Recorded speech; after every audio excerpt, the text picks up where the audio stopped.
All right. Hi, everyone. It's Karen Holly. I am back and so excited today for a really special guest, Jane Barlow-Christensen, who refounded her father's company, Barlow Herbals.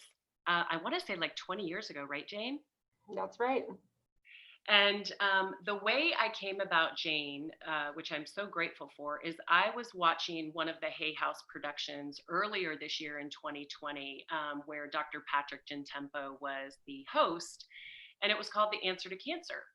And as you all know, as an ovarian cancer survivor, I take herbals and health quite seriously now. And when I heard Jane speaking, and being interviewed on this docu series, I was wrote down her name and I was like, I have to call this woman. So I did, and here she is. And so, Jane, I know my tribe is. As you know, I started kind of women's health panels after my being forced into menopause after my surgery. And so I've always focused on women's aging and health as they age and thriving through menopause and perimenopause. Um, and then also as a plant-based aromatherapist, I have a great interest in herbs and how they can help people. So I am just thrilled that you are here and welcome. Thank you. I'm glad you reached out because I think we're so connected as humans and especially as women. I think we're so energetically connected more than we know. And I just think it's really important then when something pulls you to reach out, just to reach out. And we had a little bit of a hard time getting this together, but I'm glad to. So thank you for inviting me. Oh, yeah, you're so welcome. And I thought we could start, Jane. I know your father's pretty legendary in the botany world. He was a um, medicinal botanist, right? Mhm. And so, can you tell us a little bit about growing up under such a legend who was such a collaborator back in the day, and also being part of a family? You've got 14 children, right? So, Well, I have 13 siblings. Yeah, 14 under your dad. So tell us a little bit about how it was to grow up with a herbalist as a father. Yeah, well, honestly, it was very unimpressive while we were growing up with it. As a kid, and it's just part of your life, you really just, it's not that big of a deal because that's just how you grow up. I think where it became a bigger deal for me and all my siblings is when we became adults and then when we became parents. So I think, we used to get embarrassed by my dad because we were doing everything so natural and everything so granola. And I was born in 1961, so I grew up in the 60s and 70s, and this is when there was, the food manufacturers were making everything convenient for the housewives, like packaged food and processed food and hamburger helper and Wonder Bread and all the things that we didn't get. So we were just kind of like, oh, we get this homemade brown bread, and we're growing have our own gardens, and our food is plain, and it was all we were always very well fed, but we felt a little deprived, and we didn't even get to have school lunches growing up, because we took our little brown sack lunch, and so I think for the most part growing up it was very normal and very awesome, but also kind of embarrassing, especially as a teenager, because it's like I'm second oldest of the 14. So my mom was always pregnant. And it was just kind of like, I remember as a 16-year-old, my mom and dad would gather us all together, and it would be like they were announcing another sibling was on the way. And I'm just like, oh my gosh, there are 10 of us. What are you thinking? And it was not really until, my dad published his book when I was a senior in high school.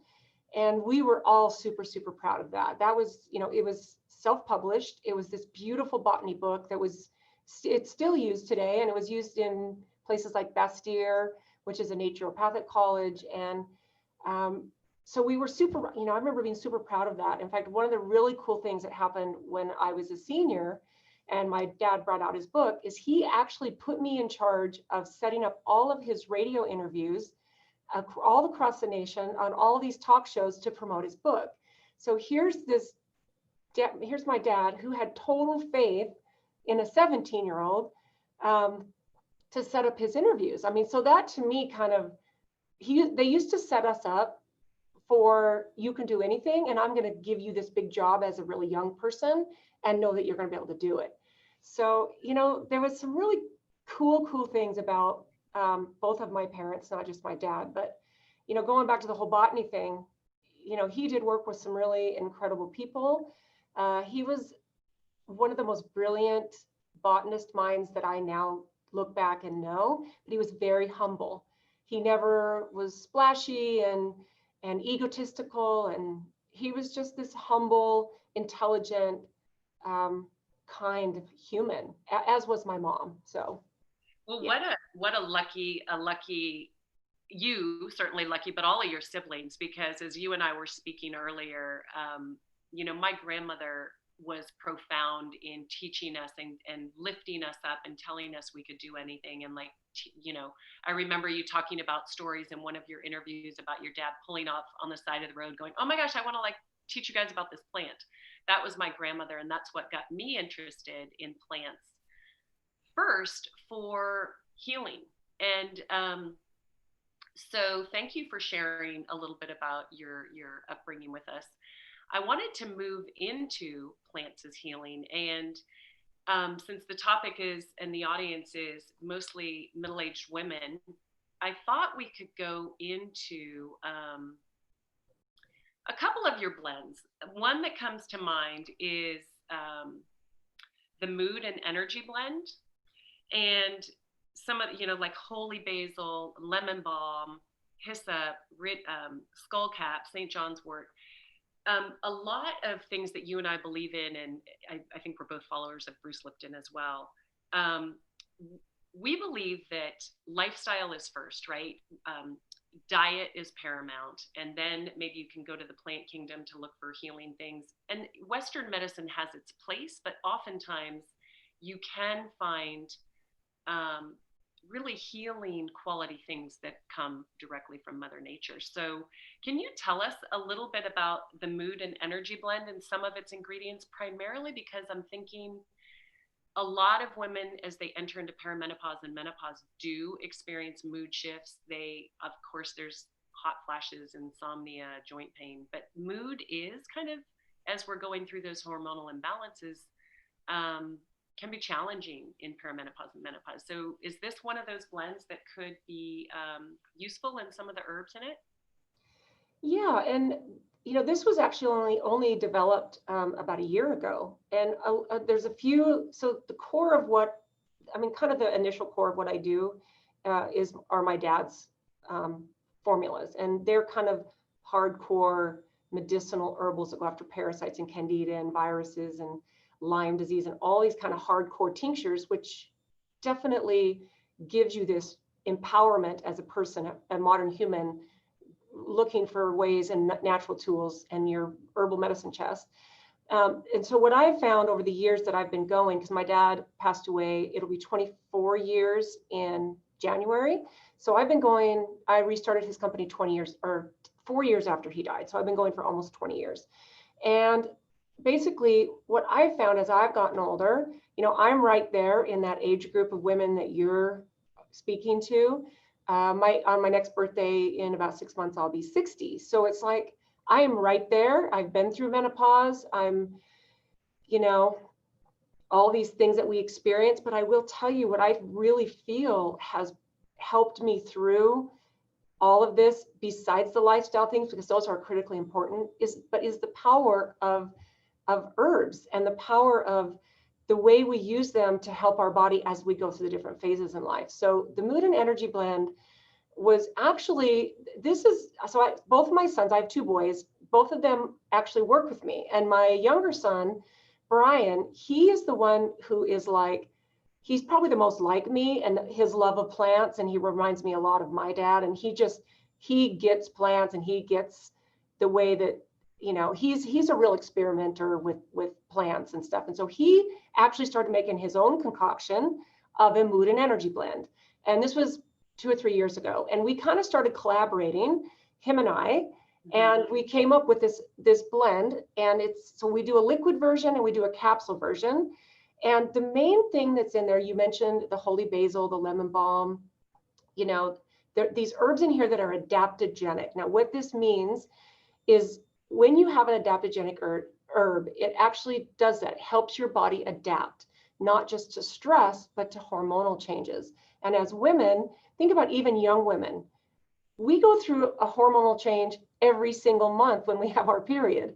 And then when we get to the time of life where we're, you know, premenopausal, menopausal, postmenopausal, we are still going through these different things as women that is very different than what men go through, even though men can very much benefit from adaptogenic herbs as well, because what they do is they help balance body chemistry, help us realize we're not running from a tiger, we're simply stuck in traffic, or we're stuck in COVID, right? We're kind of stuck in this alternate universe of what has been happening this year, and it's very, very stressful. So yeah, the mood and energy blend is just a beautiful thing that you can actually take to help balance you.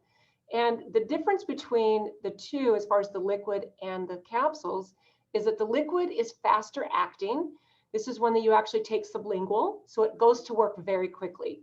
And then the capsules are longer lasting because they go through the digestive process. So, you know, I would say it's not something you need to take every day unless you're super, super stressed, or you have a high stressful job, or you're in a situation.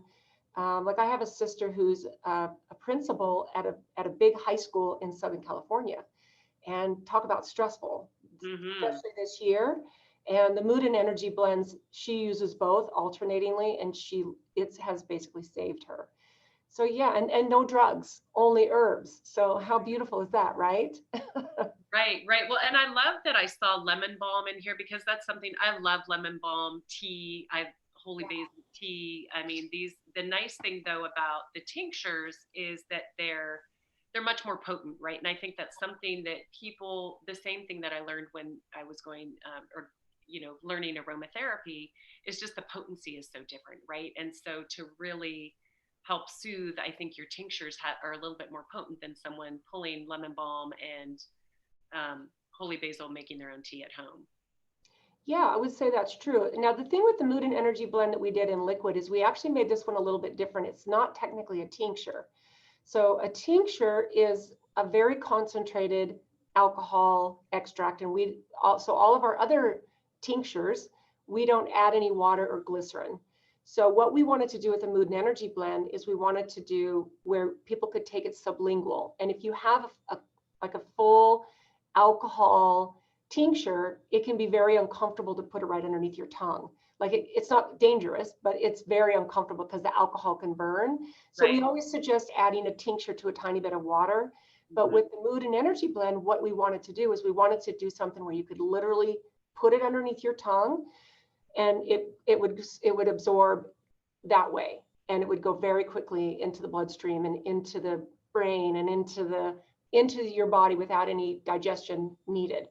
And it tastes good. It actually tastes really good. There's a couple of essential oils in there in the mood and energy blend liquid, and we put them in dry form in the capsules.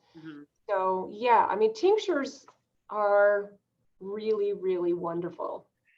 Yeah, and thank you for making that differentiation, because I know I am totally guilty of taking something sublingual because I have a whole bunch of tinctures. And I'm like, oh right, I wanted a little water with that, because it can be a little bit powerful. But okay, well, thank you. So another one, I was talking to some girlfriends this morning, women who were also in their 50s, and we were talking about libido.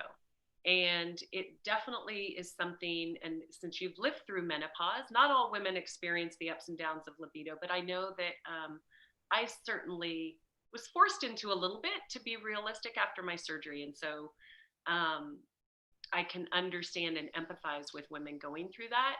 But one of the herbs, now you have also, for people who don't know about Barlow herbs, they also have something called KS10M, which is a libido enhancer for both men and women. And for those of you who listen to Susan Bratton and I speak a few weeks ago, she was talking about how important blood flow is and engorgement is for libido. And one of the herbs that I did not recognize in this blend is Yohimbe. Can you, and am I pronouncing it right? Yohimbe or Yohimbe? Can you talk to us about that herb and what it does? And then maybe a little bit about the blend?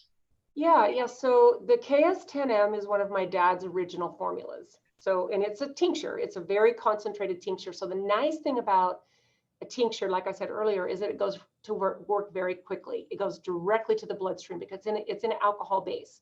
So you get the power of the herbs, boom, they just go right in. Now, Yohimbe is something that is actually is a specific for the sexual organs, and not just for men, but for women.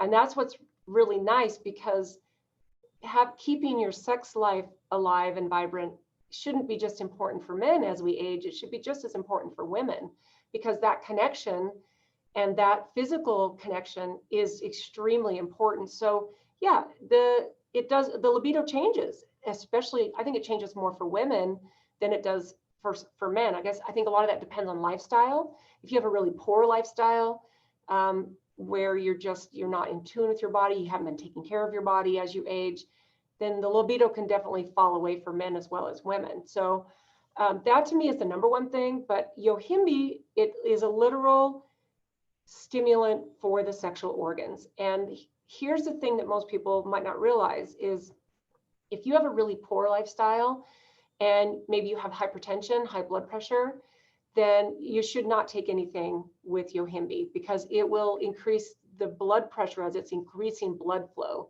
to the sexual organs, men and women. So if someone's overweight or they have high blood pressure, if you're on, hypertension, high blood pressure meds, then you should stay away from Yohimbe. And we put that in our information about it too. It's like, if you have a very poor lifestyle, and you have hypertension, you should not take anything with Yohimbe, because it does raise the blood pressure. Because if you think about it, when you're sexually stimulated, your blood pressure is raising.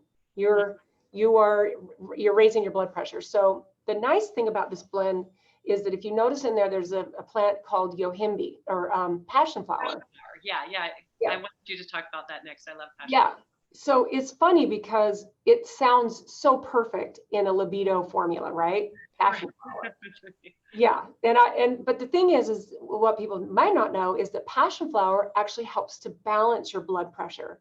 So that's a really beautiful thing, to have something that helps to balance blood pressure while you've got something that's maybe raising your blood pressure a little bit. So it does have some really nice properties that help.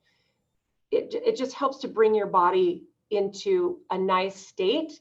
It's a really, really beautiful blend. And then there's cinnamon in it too. Yeah, and cinnamon also it totally helps with the blood pressure as well, right? And then it's also been an aphrodisiac, and for since Cleopatra's time. So cinnamon is one of those things. I remember at one point when I would make my morning coffee, I would put a dash of cinnamon in and nutmeg, because it is just so healthy for the blood. And it's delicious too. Exactly. Yeah, it's also good for your heart. Cinnamon is very heart healthy. So yeah, and that's the beautiful thing about herbs is it's very difficult to do something with herbs that's going to hurt you.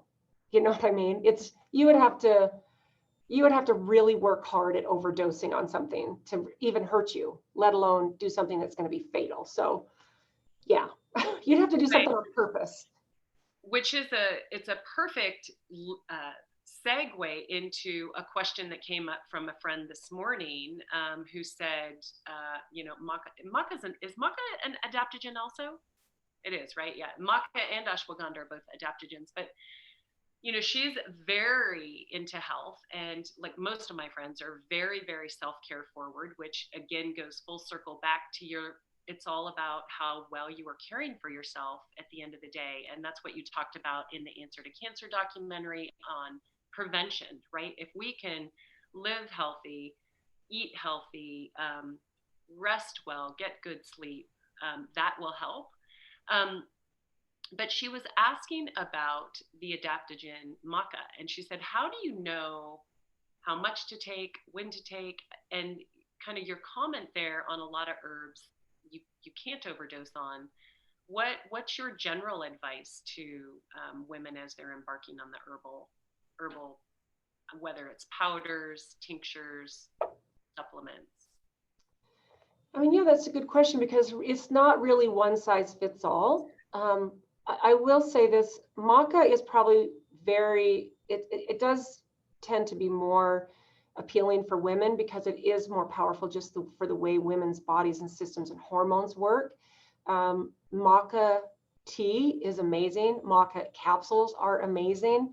I don't have a lot of experience with maca in tincture form, but I probably did maca for, I don't know, 10 years.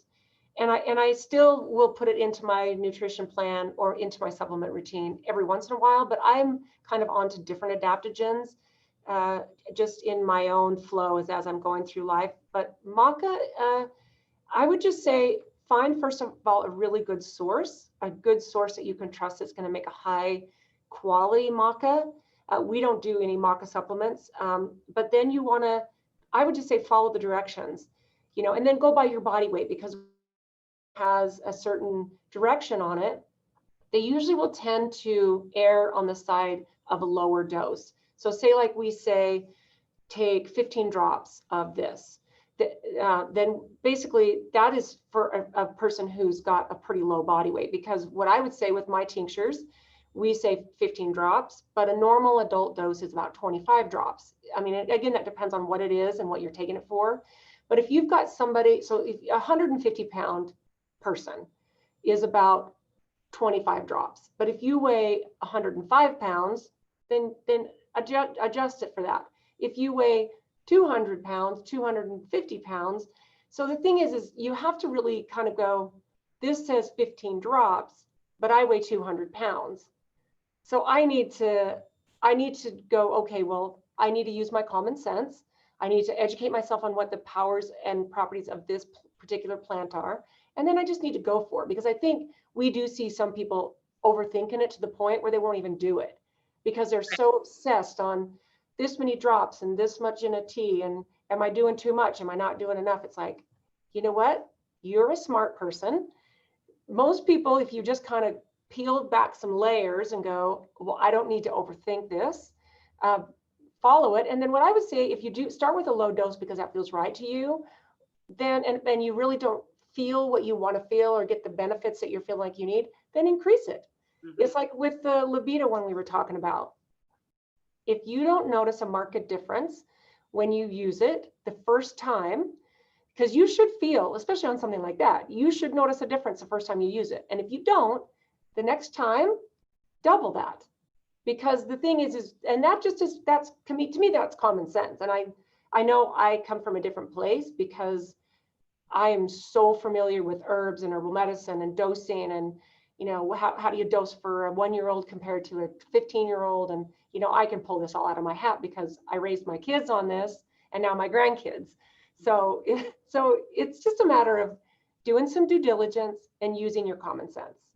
Right. Well, and you lived your entire life in that realm. And I think that you're right. Comfort with plant-based medicine is a skill, but that's why everyone, I'm bringing Jane to all of you, because she is an expert in the nation.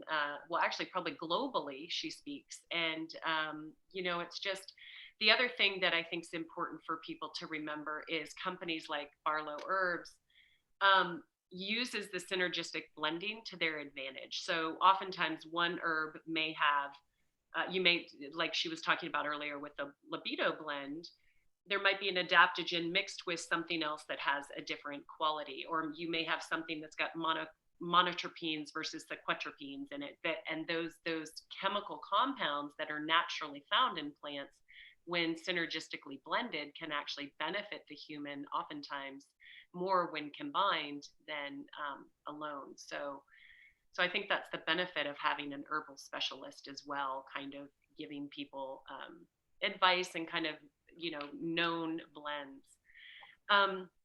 Okay, Jane, I know I could talk to you forever and ever because I love this topic, but I thought it would be wonderful to end on since you've been through a lot of the perimenopause and menopausal years, if you think back 10 years or 9 years, what would be 3 or 4 herbs or items, it could even be lifestyle tips that you would advise women to consider? And I know every woman is different and every woman experiences menopause different for sure. Some people have insomnia, some people have joint pain, some people have nothing, some people have hot flashes all day long.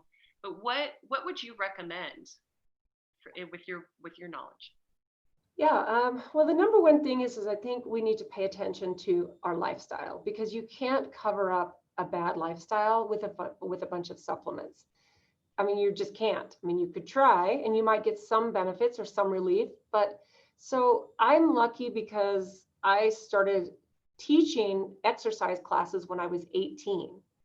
So I've always been, and my parents always kept us very active. We were hiking, we were out in the woods and up in the mountains gathering plants and learning about plants with my dad. So that was all, we were always outside, we were always exercising. So I discovered fitness very, very young.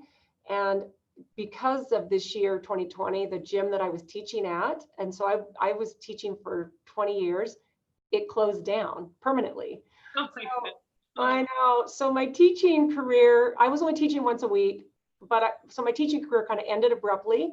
But fitness, I think for every single woman, if you are not exercising, moving every single day, you need to put that at the top of your list, because we are designed for movement. Everything, your circulation, your endocrine system, your nervous system, your digestion, your elimination, your cognitive function, everything works better, including sleep and sex, and everything that you get to do as a human works better if you move your body every day. And if you're not an exerciser, and you know you hear this all the time, get out and start walking. And I know in some places in the world we're fall, we're getting ready to go into some winter. You know, I live in Utah, it gets cold, lots of snow. Bundle up, go outside. You know, we need to join a gym. I mean, the gyms might be kind of weird right now. Or if you've got a exercise bike or an old treadmill, dust it off, start moving with it. So I think that the lifestyle things are critically important. And then right behind that is you have to pay attention to what you eat. You know, you can't just eat junk food, fast food. If you have a soda addiction, and you say that's my one vice, you know, you need to get rid of that. That just Yeah, so bad for the bones. I am so everything. grateful for my mother never allowing us to have soda. I have never craved it, and I am so grateful. Sorry, keep going. I love that tip though. So exercise, movement, obviously Nutrition. watch what you put into your body, nutrition, and do you have a third or fourth? Yeah, I mean, I think if you can find a way to relieve stress, and I think the biggest way that I've found to do that is to disconnect from, like, I've never been a mainstream media watcher, like a news watcher. I actually, and what disconnected me from that is back during, right after 9/11, my oldest son was in the Utah National Guard, and he got activated and was sent to Kuwait and Iraq for a year. And I was in full on stress. The fact that my son was over in a dangerous country and we were at war with them. And for a year while he was gone, I was glued to the news, like 24/7 when I was awake. It was on the radio, it was on the TV. I had to know what was going on in that part of the world when my son was in active duty in the military. And when he came home, I realized how damaging that was to everything about my life. Like, I'd put on a little bit of weight, I wasn't sleeping, my skin looked bad. I was just, and at that moment, I said, I'm done, because it kept me in fight or flight all day long. And if you think about what's been going on this year, especially, Yeah. if you are a person who is still trapped in social media and the mainstream media, mostly the mainstream media, but social media can be kind of bad too. You need to take a 30-day detox and unaddict yourself, because you would be surprised at how much you can bring your body into homeostasis with that one thing alone. And then, of course, you know, I mean, I could go on about that for a long time, because I think people think that that's the only way I know what's going on in the world. I have to watch the news, but they don't realize that it's an addiction and it's a habit. You get into that habit, it's like, well, I have to know what's going on in the world. Well, I haven't watched the news in 20 years and I know exactly what's going on in the world. And all the gritty details of what's happening and everybody's opinion about the details, I don't need to hear that. Right. So I think that that's what people don't realize. And then, of course, start learning about herbs and start learning about this beautiful apothecary of Mother Nature that we're all designed to have in for us, that helps us stay healthy the natural way. And it's such an inexpensive, beautiful way to take care of ourselves. And like you said before we started recording, you kind of looked through our little booklet and you're like, I want one of everything. Yeah. Yeah, and part of that I think is because you go, oh, well, I could use this if I have trouble sleeping. I could use this if I have trouble with my libido. And so it's not like you take all these stuff every single day, but you have kind of a little medicine chest of your herbals that, tinctures we put a 10-year shelf life on them, and they're actually indefinite if you store them airtight. A tincture is indefinite. Right. So Yeah. beautiful. Especially the alcohol content. Yeah, no, I love the natural arsenal, Jane. And I remember when I was teaching kids, when I was in my year of recovery, I was doing children's workshops on just basic aromatherapy to show them the power of plants. And we would go through a plant wheel and I would pick out ones that they could relate to: peppermint, cinnamon, rosemary, lemon, lime. And I would just have them peel squeeze the skin and smell it and look at the oils. And there's just so much. And my goal was to teach these kids, I mean, they were literally 10 and younger, to just ask their parents or just ask for herbs first, right? You don't have to take an aspirin or a Motrin first. There's a lot of natural things that are available. It's just people don't either know or don't trust or don't believe. So I love your arsenal, your medicine chest of herbs. Yeah, I think that people don't know, trust, or believe because it's just not something that they've been used to. It's like people think about this. Your doctor says, here's this drug, and it's got this litany of side effects, but you take it willingly. And then you're intimidated by turmeric, or you're intimidated by holy basil or something. It's like, we need to realize that Mother Nature is in perfect design with us and the way our body works. And 95%, think about that. This is still very high. 95% of the world's people still turn to herbal medicine first before they, we think that we're so modern with all of our, drugs and surgeries and all of that. And, modern medicine has its place. I wouldn't want to live in a modern world without all these amazing technologies that save our life, enhance our life. I mean, we shine in trauma care, but we need to realize that we kind of live in a bit of a sick care system. It's not really a wellness or healthcare system. It's just managing sickness. So if you want to take back your own power, start learning about herbs and natural healing. I mean, it's so beautiful. Yeah, and that's God, I really could talk to you for hours.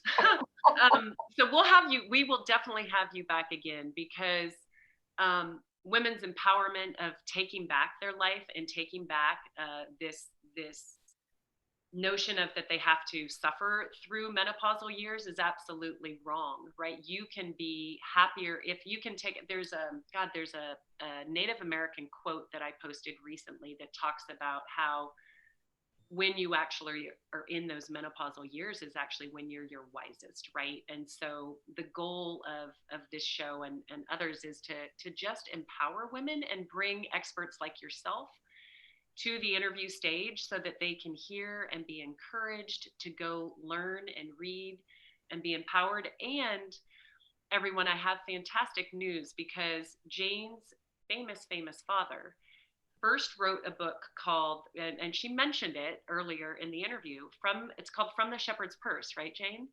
Yeah. And Jane is actually committed to revamping that book by the end of this year. So it will have another edition with the last 20 plus years of her learnings, and it sounds like even some of the collaborations with your sons, which will be super exciting, and then some of your own concoctions that you've done, and I know you've even gone into a little bit of skincare. So maybe I'll have you back and we can talk about that. But gosh, thank you so much for your time today. I'm just thrilled. Well, thank you. It's totally my pleasure. And, you know, if we can even just empower one woman, right? One woman watches this and the seed is planted. I think it's a beautiful thing. So thank you so much for having me on to spread the word. Yeah, my pleasure. And I will help announce when your book gets released. So we will be in touch. But again, you guys, I will put in the post when we post this links to your website, right, Jane? That's the best way. Yeah. And then Jane also does, you guys, special YouTube videos for people that are signed up in her kind of network. So it's kind of like private messages for people that are part of the Barlow herbal community, right? Yeah. So people can go opt in for our emails. And sometimes what I'll do, I do have a YouTube channel. It's just Barlow Herbal. And I'll sometimes send out a link to a video that lives in a private on our YouTube channel, because I might say things that I am sharing that could possibly be making a health claim, where I have to be super careful what I say, because I don't want to say, I can't say, you know, because I'm not a doctor and I have to be careful. So sometimes I'll post a video that the only way you can access it is if you get the link, and I'll send you an email saying, hey, I made a video for you today. And it lives private or unlisted, and here's how you can access it. But there are still a lot of videos that are totally public on the YouTube channel. So. Okay, great. Yeah. Great. Well, thanks again, and so happy that you came. So I really, really appreciate it. Thank you so much, Jane. Thanks, Karen. My pleasure.